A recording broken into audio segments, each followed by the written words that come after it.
দক্ষিণেশ্বর মন্দিরের sky walk একটা বিশেষ কথা বলবার জন্যই এই ব্লগটা করলাম। মেট্রো থেকে স্কাই ওয়াক করে দক্ষিণেশ্বর মন্দিরে। মেন কথাটা হচ্ছে দক্ষিণেশ্বর মন্দির কিন্তু 7:30টায় বন্ধ হয়ে যায় গেট। যেটা ঢোকার সময় যে বড় গেটটা, ওটা 7:30টায় বন্ধ হয়ে যায়।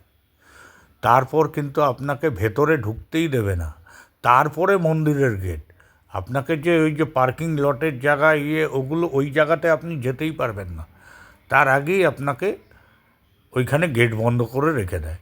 7:30টাতে বন্ধ হয়ে যায়। তাই যদি পুজো দিতে হয় 7:30টার আগে আপনাকে ভেতরে ঢুকতে হবে। ধন্যবাদ। এই কথাটা বলবার জন্যই আমি এই ব্লগটা করলাম। শেয়ার করবেন, সাবস্ক্রাইব করবেন, মনে রাখবেন